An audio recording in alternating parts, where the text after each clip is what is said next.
Alright, how's it going, Internet? Today I'd like to talk a little bit about the first stanza of my favorite poem, William Blake's Auguries of Innocence. Regardless of whether or not the idea of talking about a poem appeals to you, I think there's a lot to be gained out of this. This notion of relativity that Blake's going to express in this poem is actually really applicable to the way a lot of people think today, and also towards what I would consider to be one of the major mistakes that people still often make in the modern world. Blake's poem begins, "To see a world in a grain of sand, and heaven in a wild flower. Hold infinity in the palm of your hand, and eternity in an hour." Now, I've linked it in the description, and the poem is much, much longer than that. But the idea of that first stanza is to essentially act as a cipher for the rest of the poem. It really conveys this notion of relativity by being extremely blunt and direct about it.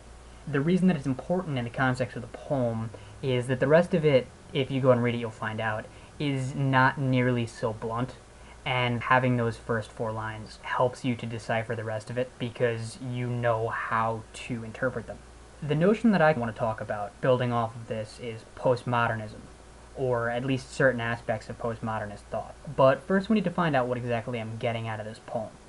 Let's look at a world in a grain of sand, and we'll look at infinity in the palm of your hand, at least first, because we're talking physical objects here, as opposed to intangibles. Think about a ball, right? Any kind of a ball, any kind of substance that you could hold in your hand.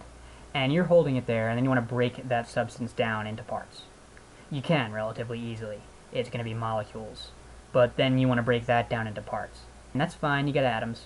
Then you want to break that down into parts. Well, you've got subatomic particles, and then from there you've got quarks. And hypothetically, you could keep going on down indefinitely. Even if you couldn't keep going down indefinitely, you could still keep going down indefinitely by taking that base particle, and again hypothetically, breaking that into tinier and tinier and tinier fractions of itself. In this light, you could essentially have infinity in the palm of your hand, because once you get down to an infinitely small particle, you're going to have an infinite number of them in that tiny little ball, which fits right there in the palm of your hand. By that logic, you actually do have infinite things in the palm of your hand.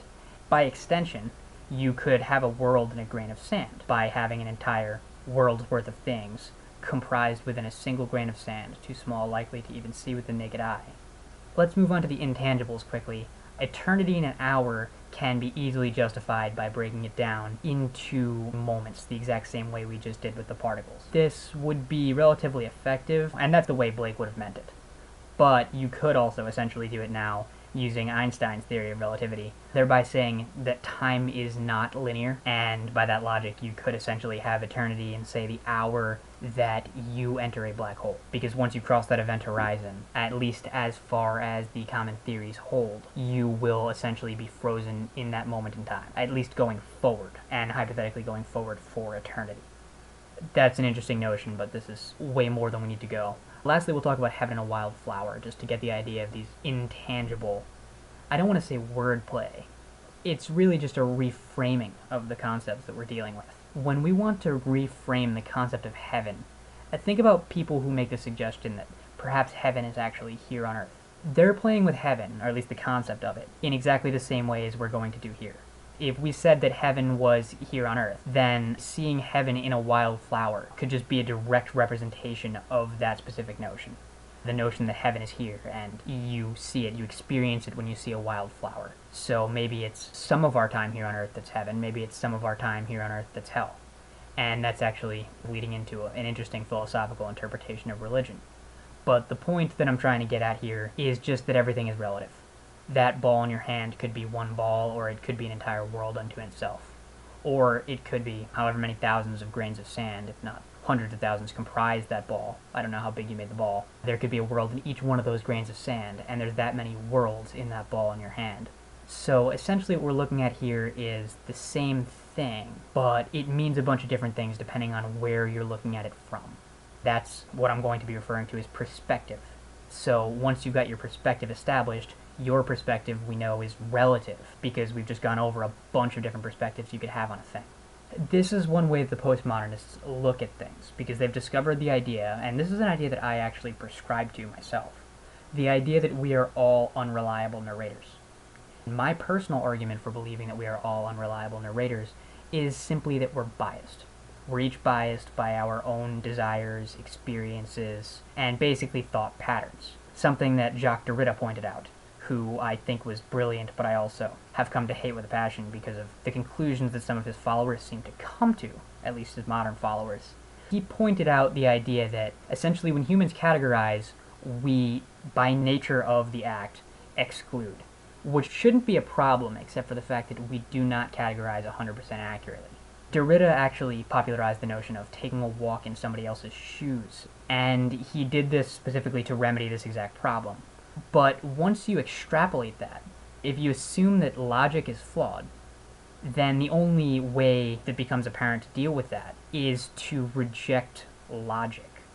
I can actually explain this to you. It sounds like a big leap there, but I promise you it's not. Because if we look at just generally thinking, all of thinking, at least in my opinion, and I assert this firmly, all of thinking stems essentially from discrimination. And when I say that, I mean discriminating, say, between one object and another. Our conception of any given thing is in direct comparison to any other given thing. If we only ever had one perception, we would have absolutely no way of contextualizing that. Meanwhile, everything that we've defined, and thus that we manipulate, is done with respect to something else. Now, you might say that I'm ruling out imagination here, but again, I'm not. The reason that I'm not ruling out imagination is that we can use the way that we understand things to change, or to be able to change, and then push the boundaries on that. Like, let's say we've got something that's significantly bigger than something else. We could take the big thing and then make that bigger, the same way it was bigger than the small thing.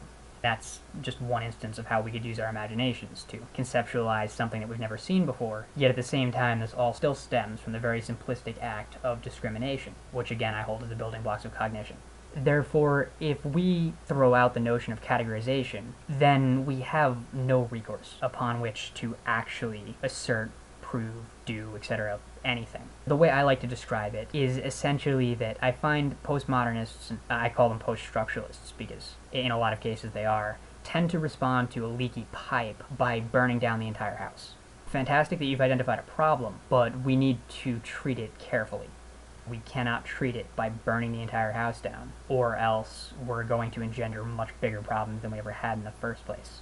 That's my main issue with them. Particularly the idea that not only is it that we have a lot of trouble, at least to my knowledge we still really can't, find ways of changing and patching logic without invalidating its internal consistency that would fix a lot of these issues, but also its practitioners have this deep propensity for being hypocritical on a great deal of issues, particularly political ones. This is what spawns notions, for instance, cultural relativism, right? And when you hear things like that, that's stemming directly from a postmodernist worldview. I mean, look at the very name of it. You know, cultural relativism, obviously it's stemming from relativity, and that again relates directly into the Blake poem, which I've used to outlay this entire process to you. Alright, that was just a short, quick disclaimer that I was hoping might get everybody up to speed a little bit, maybe make you think about not only this notion of relativity, and if you're not familiar with it, or if it's something that you haven't really thought about and you find it interesting, I do encourage you to think more about it, because it's very, very interesting, and it doesn't just add like one new aspect to the world, it adds infinite new aspects once you can look at things like this. I mean, it certainly infuses everything with an element of magic, just raw. However, we can't just simply give in to the idea that it's magic, because we are still beings of order. I've heard the assumption recently that we're beings of chaos. That is ludicrous. We are constructions of order, and we cannot work with chaos. Chaos is fundamentally unworkable. Pure chaos. Keep that in mind as you're making decisions. Certainly watch out for hypocritical notions. For instance, the double standards engaged in, say, cultural relativism, or the kind of thing that I oftentimes see modern third-wave feminists doing. Hashtag not all, but a good deal of the ones that at least I've seen popularized lately tend to fall victim to that type of issue as well. Again, it's just food for thought, and I hope it's helped some of you. Alright, that said, I hope everybody has a great day, and I'll catch you later.